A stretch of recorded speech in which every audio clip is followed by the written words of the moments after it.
สบายดีตอนเช้าเด้อทุกคนสบายดีตอนเช้าจ้า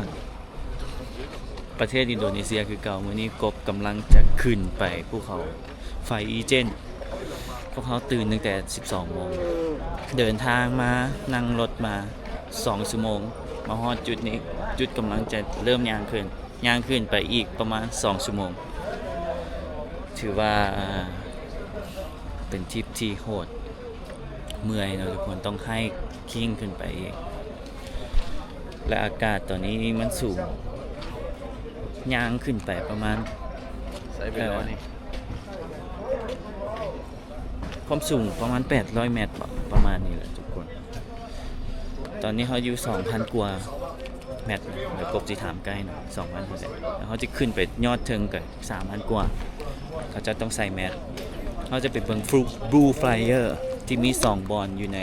โลกหนึ่งในนั้นเป็นอินโดนีเซีย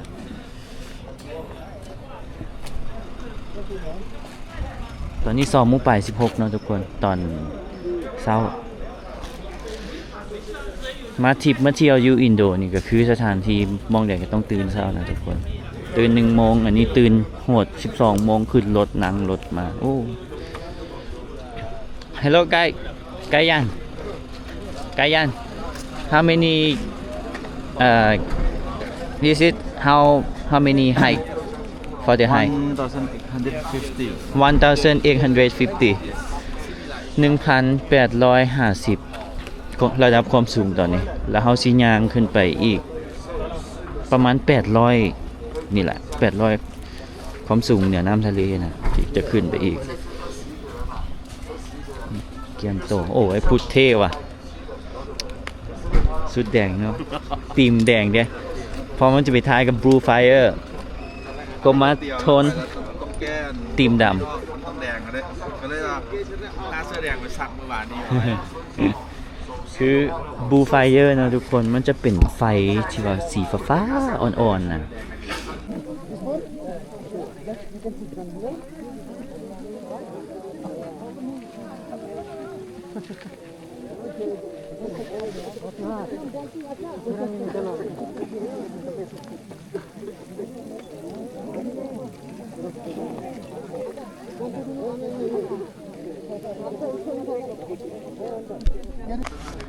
แต่สำคัญก็ต้องแม่นมีตัวนี้เพราะว่าอากาศอยู่พุ่นมันบ่ปลอดโปร่งมันขิวแฮงต้องใส่ตัวนี้เนาะเราต้องไปฮอดพุ่นก่อนตะเวนจะขึ้นอ๋ออยู่เข้าอะไรตอน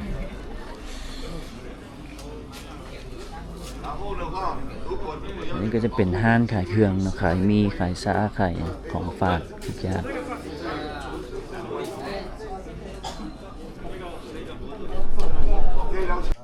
อันนี้เป็นค้างเข้านะทุกคน Welcome to Taman Wisata Aram Kawa Ijen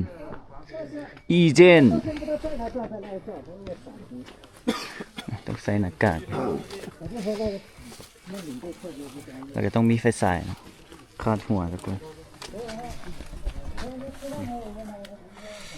เย็นหัว Taman Wisata Alam Kawa อย่างมาก็จะมีมองขายปีนะทุกคนอันนี้ทางเข้า กลับมายังถ่ายรูปอ่ะถ่ายหรือว่าถ่ายเลยไอ้น้องเฮาว่าถ่ายนะ บอกพากระทาลงมาให้ได้ โอเค สำหรับอยู่ข้างหน้านี่ ในทางเข้าป้ายมันนะ TWA ข่าวอีเจนมันมีแท็กซี่เนาะ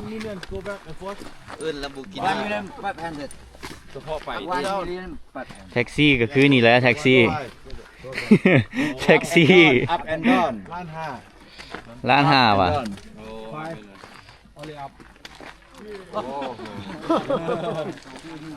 million 500 ฮะ1 million 500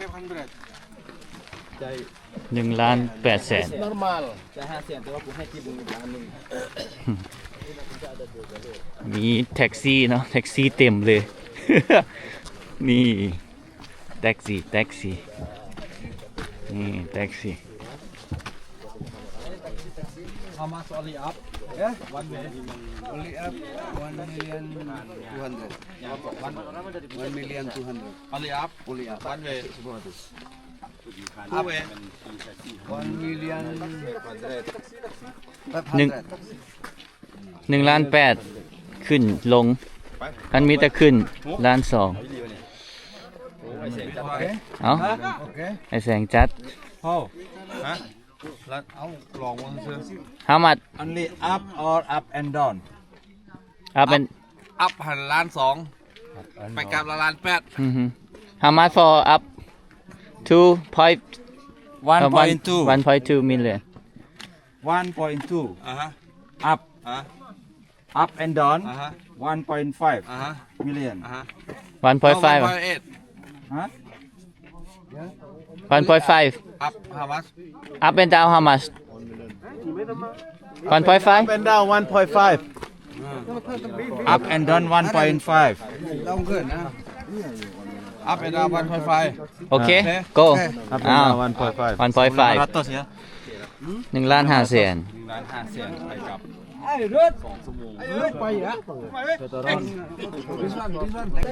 นี่1,500,000นะทุกคน1,974,000ขึ้นลง91 ดอลไปกลับแบบสบายเนาะมาเที่ยวนี่ไม่ต้องย่านยางมันก็ยางง่ายแหละ2,897 บาท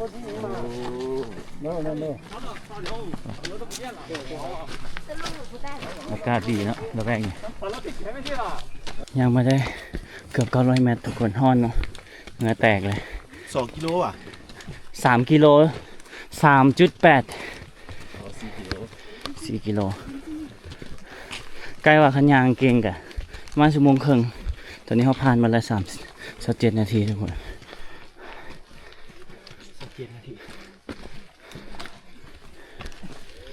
แต่มันเริ่มมีกลิ่นเนาะไอ้พุ่นเนาะกลิ่นแบบไม่ไหม้คิวๆแท็กซี่ก็เต็มเลย2 ข้างทางพวกเขายางมาอยู่บ่ได้พักกันแป๊บเดียวหายใจ Taxi. มันยางกะถือว่าบ่ได้ยากหลายก็ยางได้อยู่เอากินช็อกโกแลตก่อนไอ้พูดบอกอ่ะมีละเอาแบ่งกันเอาไปตะ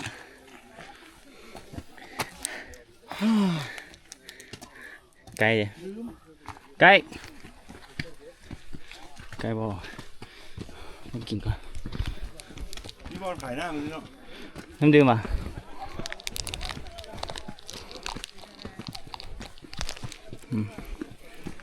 โอเค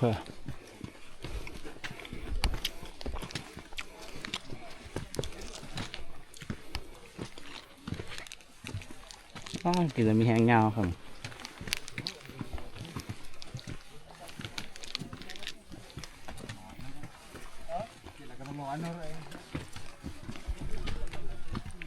อย่างมันจะมีห้านค้าเรื่อยๆทุกคน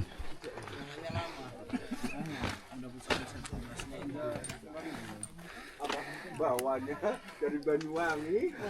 Di bawah Cisepu. ไหวปะ โอเค easy สี่ easy man แต่อากาศมันดี อือฮึแต่มันมีกลิ่นสิ ขั้นภูเขาควายบ่อย คนเบิ่งเด็กน้อยกันยังขึ้นนี่พ่อแม่ลูกพาขึ้นนี่ผ่านมา40 นาทีต่อย่างมา45 นาทีทุกคนอันนี้เป็นจุดสุดท้ายเข้าห้องน้ำซื้อเครื่องอย่างมีแท็กซี่อยู่เทิงแท็กซี่เต็มเลย Taksi. Lamborghini taksi. Lamborghini สิเป็นแปลกนี่เริ่มขึ้นแล้วนี่ขึ้นอีกเนาะ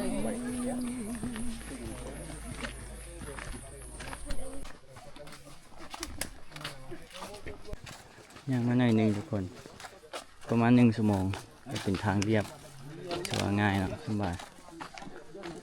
เดี๋ยวไปข้างหลังนะเห็นดอกไฟขาวๆที่เต็มเลยมันจะขึ้นมานะ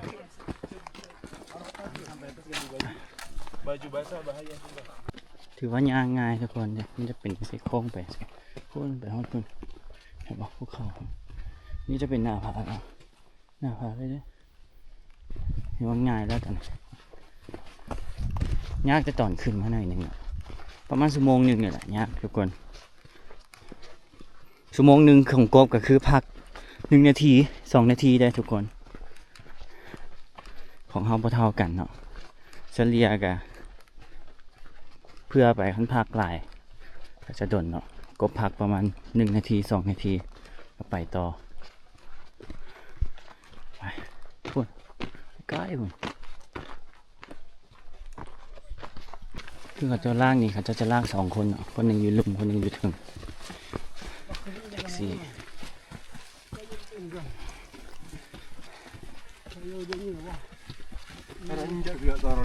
เสื้อสีแดงเงินนะทุกคน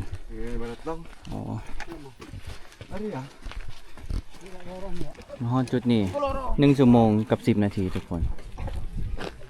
อันนี้น่าจะแม่นแล้วเริ่มขิวมาแล้วเห็นเขาเจ้าเริ่มลงไปแล้วเดี๋ยวเจ้าเริ่มใส่หน้ากาก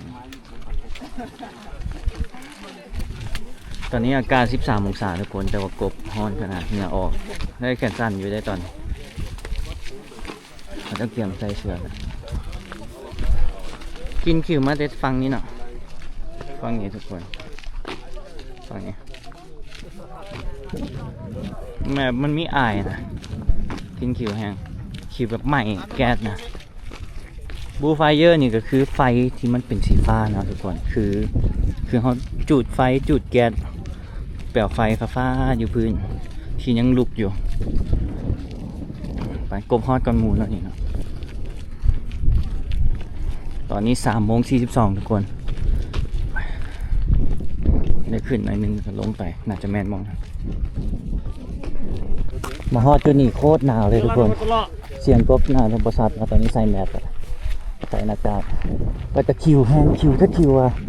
กินคือแบบนี้เหม็นๆเลยนะทุกคน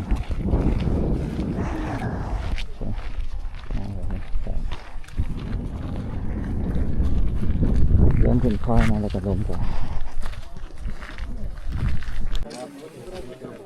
ตอนนี้คนมาติดอยู่นี่นะทุกคนเป็นคนมึกหล่อ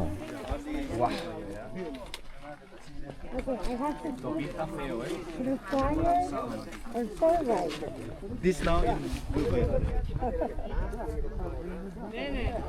Tunova? ไม่ต้องลงเป็นลุมอีกทุกคน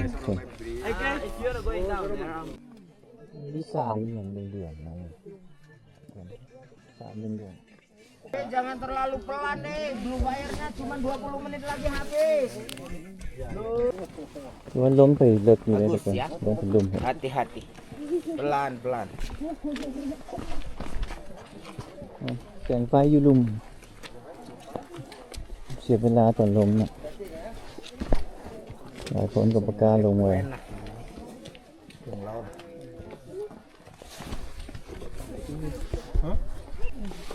หายใจยากนะเด็ก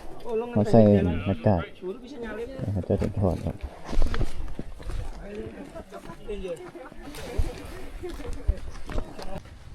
คนมันเป็นหน้าผาเลยนี่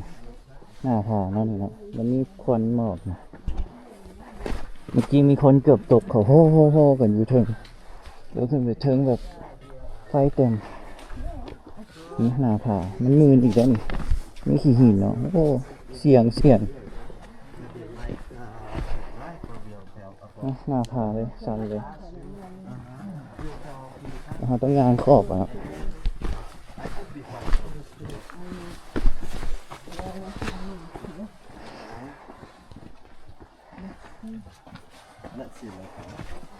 Seratu. For you. Vicky, thank you. Sorry, thank you.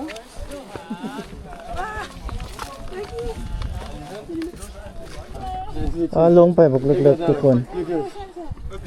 ยางมาไก่เติบเลยได้นี่ See you. ลงลมไปต่อพูดชุดสายตาข่าวพลัง Stop, Ainal. ขาวๆไกลๆเลย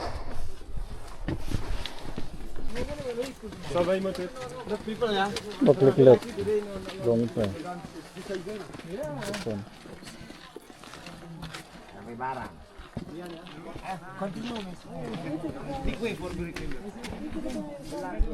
ไก่แม่เนี่ยทุกคนไปลุมเลย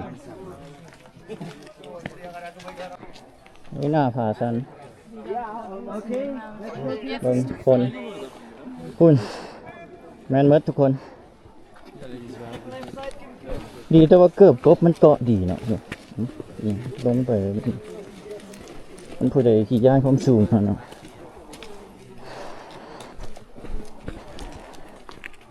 งามตอนนี้งามเห็นควันขึ้นมาเลยอ๋อโอ้บูไฟเออร์คุณบูไฟเออร์อ๋อเบิ่งเขาจับเดี่ยว Let's go when over there. when they go to get what is it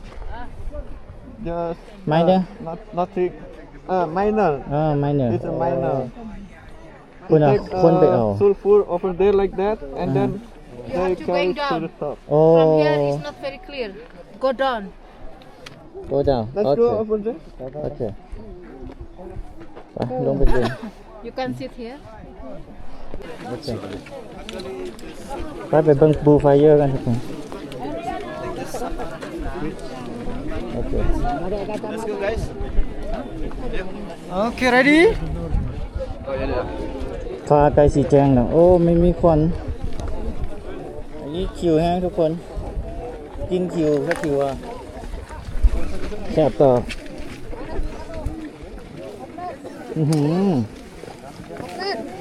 ฝนแซ่บตาที่แซ่บป่ะ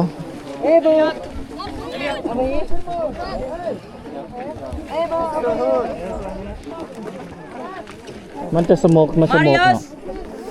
คิวตาแซ่บตาเบิ่งคนเบิ่งควัน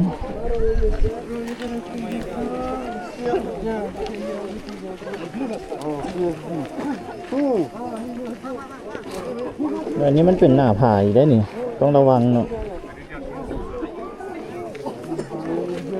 ของทุกคนไอเลยออกขอบ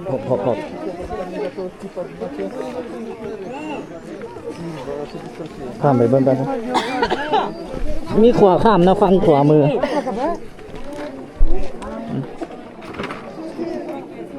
เบิ่งบูไฟเยอะเหมือนกันทุกคนครั้งแรกเนาะ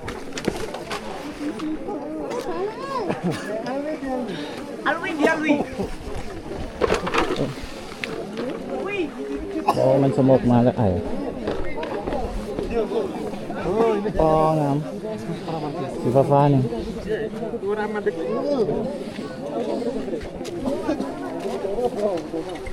โอ้สลิปปี้โอ้งามขนาดทุกคนนี่มีน้ำนะนี่ว้าว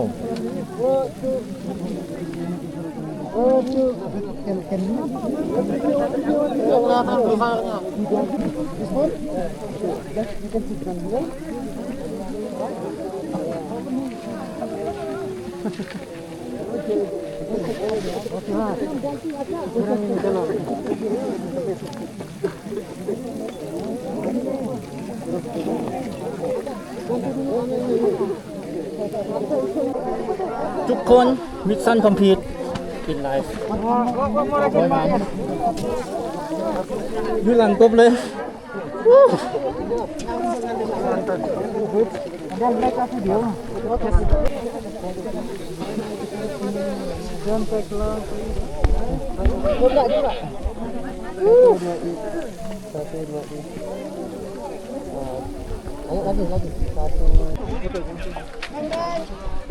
ชี้แจงเลยทุกคน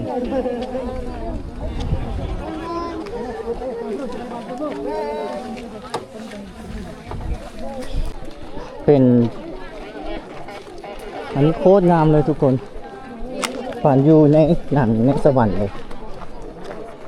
บางคนเกือบตายเนาะตอนควันมันมานะโอ้เจ็บตาแพนิคแน่ทุกคนผู้ได้เป็นแพนิคบ่ได้เลยมันแสบตาแห้งแล้วกินขิวแบบเหม็น แม่นคืออีหยังไหม้อันอีหยังจักอย่างน่ะไหม้แบบปักไหม้นะกินแบบคิวแบบHi guys What is it? Different This is the lake The lake the acid lake Acid lake What they call this? this is we call a sulfur Sulfur Sulfur เอาไปเฮ็ดระเบิด but Oh. this sulfur no smell but the smell from the smoke of the sulfur so actually the hole in up on the top and then they put and then close with the cement and rock and stone also and then after they put the pipe until the bottom มาแปรแน่นี่เนี่ยมาแปรแน่นี่ because for safety to the miner so the liquid sulfur which are at the bottom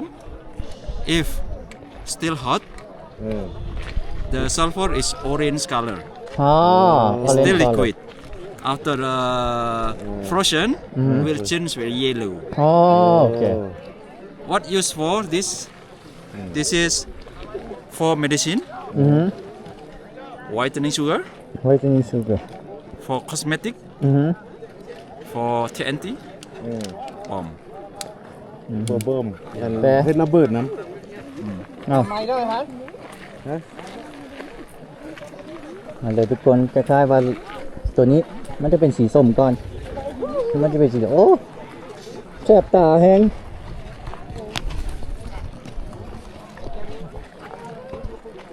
ำเขามาคุดเอาได้นี่เขามาคุดเอาออกมา น้ำอันนี้น้ำนะทุกคนมันจะมีกรดมันจะอุ่นๆนะครับ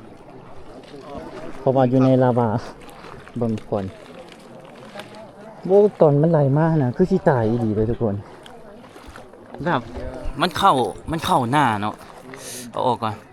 มันเข้าหน้าแล้วมันแซ่บไปแบบควันกรุบคือสิหันใจบ่ออกแบบโอ้จังหวะที่สโมกมาเป็นจังได๋ท่านรู้สึกจังได๋ ที่หันใจบ่ออก โอ้คือสิตายเนาะ แม่น สมพรเราบอกว่าแพนิคห้ามแพนิค acid water แอซิดวอเตอร์หมายความว่าอะไร แปลว่าน้ำเป็นกรดน้ำมีพิษนะเป็นกรดมันเป็นกรดเขาจะช่วยเนี่ย acid กับกรดนั่นแหละน้ำกรดน้ำเป็นกรด มันถือกันหินภูเขาไฟถือ แม่นแล้วมันคือความร้อนความร้อนทั้งลุมนี่มันมีธาตุพวกนี้นะเห็นไหมมันเป็นกรด if rainy season the water a bit อ๋อน้ำขึ้นตอนฤดูฝน ยามฤดูฝนนี่น้ำมันขึ้นฮอตเทิง this what do you call sulfur sulfur oh this because of sulfur right it make like this yes yes อันนี้เป็นธาตุซัลเฟอร์ เห็นไหมทุกคนมันควันออกทุกๆเดี๋ยววันนาที แล้วตอนคนทายอยู่หันอ่ะปู๊บ่ให้ว่าทุกคนกรุบหมดคือสิตายเลยฟิวเดียวคือสิตายคือหายใจสิบ่ออกเลยนี่คือเป็นจังซี่นี่เข้าตาเข้าหูนี่โอ้ฝุ่นต้องไอหมดทุกคน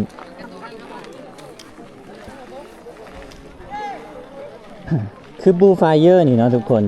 จะมี2ที่ในโลก1ก็คือประเทศอินโดนีเซีย2ก็คืออยู่ไอซ์แลนด์ภูเขาที่กบไม้นะคาวาอิเจียนี่นะเป็น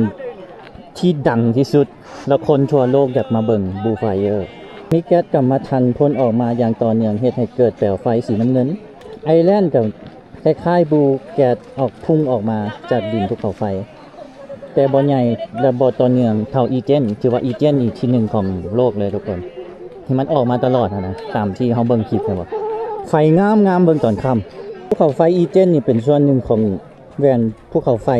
แบบแปซิฟิกลิงไฟเออร์ทุกคนปล่องภูเขาไฟที่มีทะเลสาบขนาดใหญ่ที่สุดในโลกน้ำเป็นกรดกัมมันถันสีเขียวอมฟ้าทุกคนน้ำตัวนี้เนาะมันจะงามเลยเขียวอมฟ้าหน่อยนึงพื้นที่นี้ยังมีการเฮ็ดเหมืองแบบดั้งเดิมคนงานก็ขุดเอาคนก็ขุดเอาคือเก่าคนยังเห็นขุดเนาะตอนเฮาลงมาเขาขุดเอาแห่ท่าที่มันเป็นเหลืองๆนะขึ้นไปและสาเหตุว่าเป็นอย่างจึงมีบูไฟเออร์เนาะทุกคนบูไฟเออร์บ่ได้เกิดจากไฟแท้ๆแต่เกิดจากแก๊สซัลเฟอร์แก๊สที่พุ่งออกจากรอยแยกของภูเขาไฟอ๋อมันเป็นแก๊สที่เกิดจาก ซองภูเขาไฟทุกคน เมื่อแก๊สซัฟเฟอร์เจออุณหภูมิที่สูงหลายกว่า360 องศา และสัมผัสกับออกซิเจนในอากาศแก๊สลุกไหม้และปล่งสีน้ำเงินขึ้นมา ตอนกลางวันจะเบิ่งบ่เห็นเนาะจะเบิ่งได้แต่ตอนกลางคืนทุกคน ตอนนี้ก็เริ่มจะบ่เห็นแล้วเดี๋ยวมันเป็นส้มๆเนาะเดี๋ยวก็เอาโทรศัพท์ถ่ายเบิ่งตอนมันสิไหม้นะมันเป็นส้มๆก่อน คือใกล้ว่าอันนี้นะซัฟเฟอร์นี่นะสารตัวนี้เนี่ยแล้วคนก็เอาอยู่ทุกคน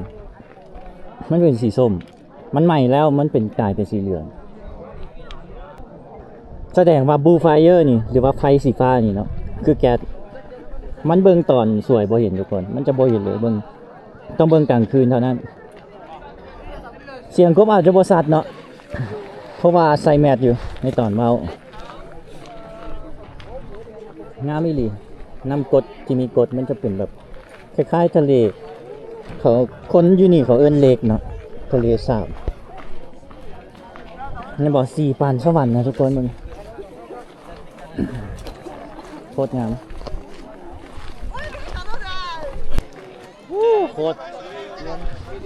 ฟ้าเขียวทุกคนตะเวนกำลังงามตอนนี้5 โมงคุ้มค่าเลย2 ชั่วโมงย่างมาเนาะ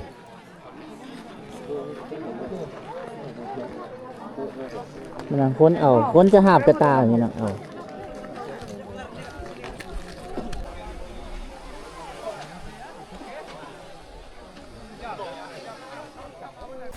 โอ้อันนี้เขาให้เป็นที่ระลึกเอาเริ่มมีเกินข้ามเป็นหูต่างๆเลย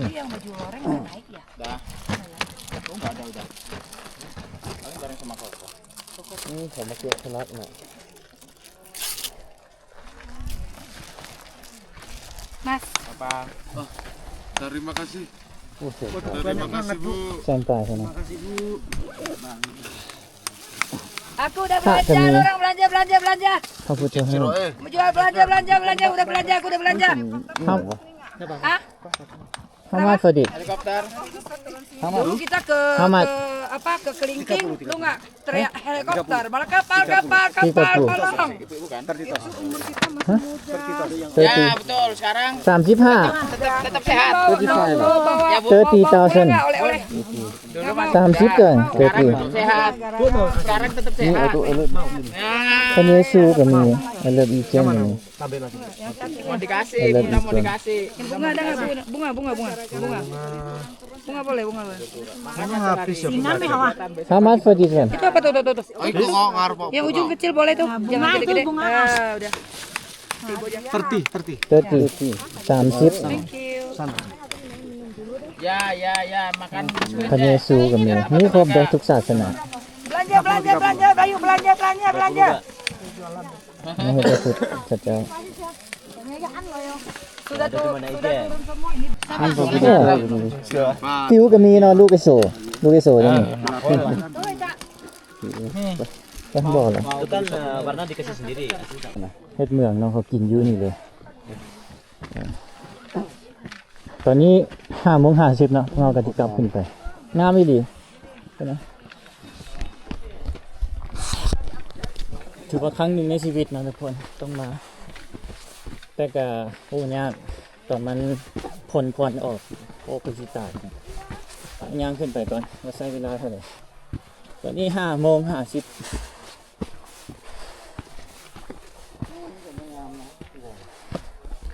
งามไม่เลยเขาเริ่มเข่าจุดขึ้นมาเลย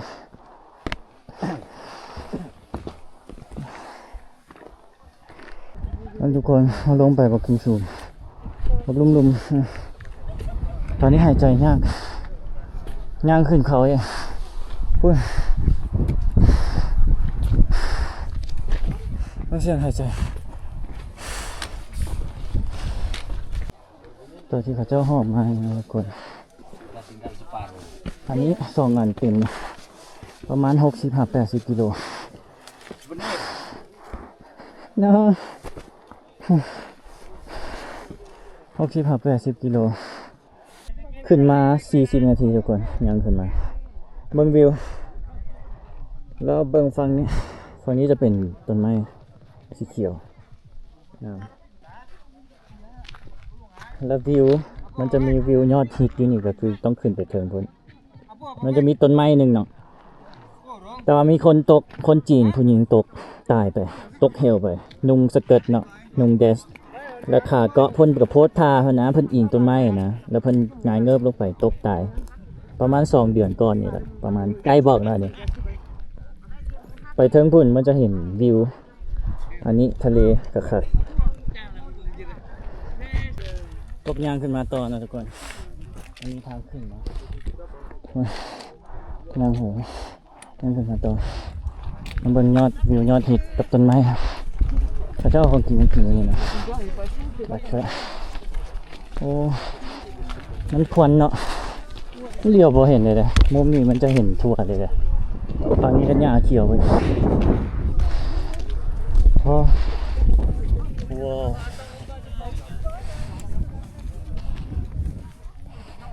เอ้ยต้นแม่นต้นนี่เหรอเขาตัดทิ้งเหรอแม่นต้นนี่เหรอครับต้นไม้ที่ผู้หญิงตกเนาะคุณจะบอกโอ้ยเถอะ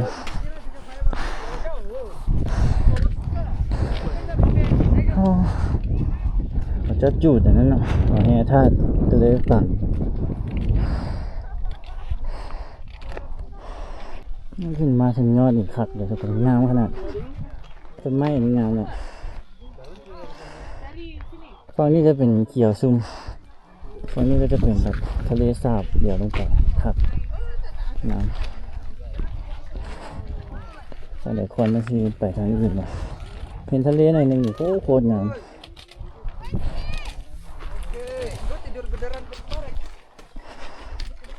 น้ำ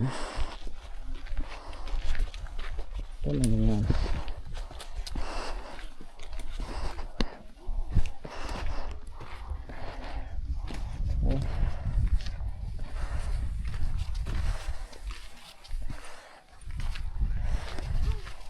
ว้าวนี่จะเป็นหน้าผาเลยนะทุกคนโอ้เหลียวบ่เห็นเลยไปปิดไปเห็นอยู่แต่มันบ่แจ้งอยู่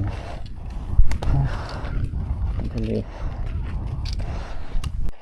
จะเป็นต้นใดเนาะที่ว่าเขาจะตกน่าจะแม่นแถวนี้แหละมันโด่งเลยเด้มันมีแต่หากเนาะทุกคนตายหมดเลยอันนี้ก็เป็นหน้าผาเลยมันพูดผาเลยโอ้ฟ้าเปิดนี่ครับแล้วน้ำขนาดนี้มันจะแบบเขียวชุ่มเลย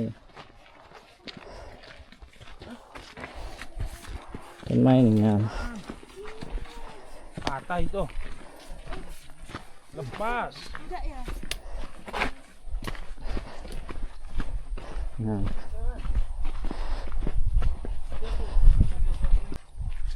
อันนี้เขาจะไปงานเรียบหน้าผาเลยสั้นๆเลยโอ้มันเดียวบ่เห็นอ่ะขาวเจี๊ยะมันไม่หน้าผาเลยโอเคเต็มที่ทีนี้เต็มป้อหน้าผาสั้นๆทุกคนโอ้อันนี้ดินมันเริ่มเจือนแล้วหันไอ้พุดมันเป็นอย่างที่เข้ามาพอไป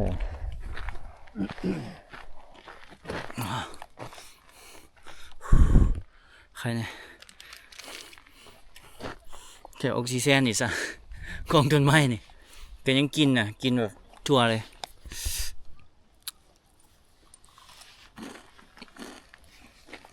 งามมาไก่เกิมไปเกลือลมพักจะฟังอีกมาใคร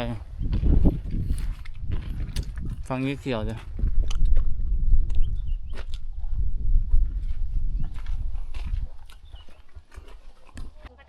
อันนี้มันเป็นหน้าผานะต้องเป็นต้นนั่นแหละคนไปถ่ายรูปนะมันบ่เห็นวิวทางลุ่มนะแล้วกบที่ซอกรูปขึ้นให้ทุกคนเบิ่งวิวโคตรงามมันจะเป็นปอมงามปอมอย่างนี้ใกล้โทรมาละเพราะน่าจะได้กลับไปละฮัลโหลไกด์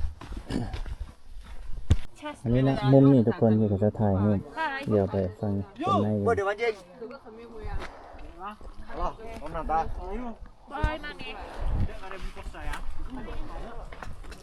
ลงบ่ไอ้พวกเราไปลงใกล้บอกลงแล้ว Pemilihan mon saya gusak kan urusan apa แท็กซี่บน mon padua mat pun tak ada berapa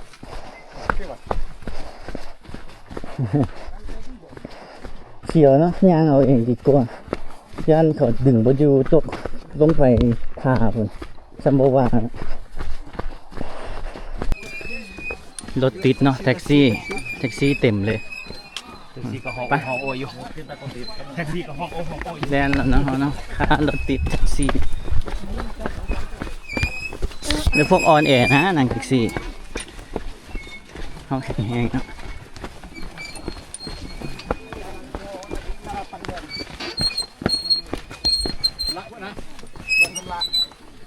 ก็จะมีเบรกนะทุกคนมีเบรกอยู่มือปิ๊บปิ๊บ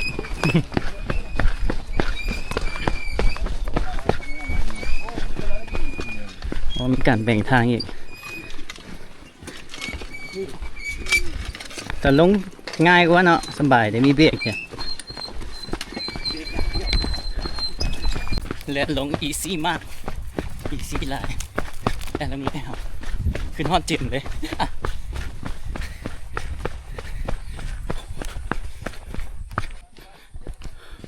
เวลาเขามาอย่างปลาทุกคนเขาเสียเขาเมื่อยต้องกินช็อกโกแลตใส่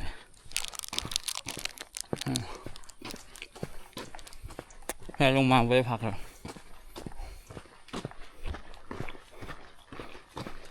เขาเจ้าลงก่อนกบ3 นาทีกบยัง3,000เมื่อกี้จ่ายเขาเจ้ามานี่ยังไม่ได้43 นาทีน่าจะใกล้จะฮอดแล้วไปต่อฮอดแล้วทุกคนในที่สุดลงมาฮอดลุมพอดี51 นาทีทุกคนตอนลงว้าวไวเนาะน้องฮอลแลนด์ฮอดย่างซาๆสำนิกก็คือสินานฮอดมีมองพักให้ตอนนั้นจะเป็นจุดซื้อปีเนาะตัวนี้มันที่แท้น่ะรถจักรมันขึ้นได้แต่รถใหญ่ก็ขึ้นได้แต่ก็เจ้าตั้งให้ยากให้ขิ้งขึ้นไป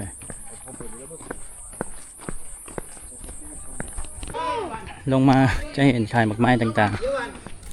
ๆข้าวมะกล้วยอย่างมีครบนะทุกคนแล้ว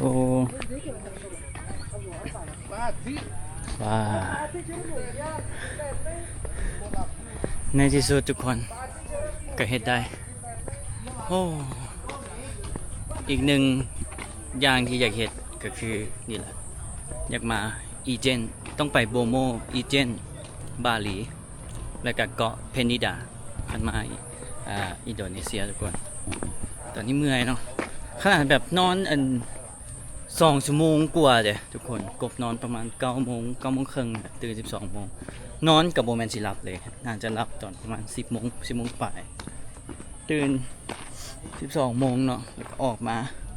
ขี่รถมา2 ชั่วโมงนอนต่ออยู่รถบออิ่มทุกคนถือว่าคุ้มค่าแฮงประสบการณ์ครั้งนี้แบบบ่มีวันลืมผู้ใดอยากมาต้องฟีดทางกายก่อนนะทุกคนอันนี้ก็ถือว่าเป็นอีกมิชชั่นคอมพลีทอย่างหนึ่งที่ว่าก่อนตายสำหรับกบต้องมาเบิ่งบูไฟเออร์มี2 บ่อในโลกหวังว่าเราจะมีโอกาสที่จะไปไอซ์แลนด์หวังว่าจะมีเงินพอนะทุกคนกดไลค์กดแชร์เนี่ยเด้อทุกคนถ้ามาคลิปนี้บ๊ายบายเจอกันคลิปหน้าทุกคนบ๊ายบายเมื่อยหลายรู้สึกตื่นเต้นหลายและก็ลืมบอกความรู้สึกเนาะตอนที่มันพุ่งมาน่ะดีแต่ใกล้บอกกบก่อนว่า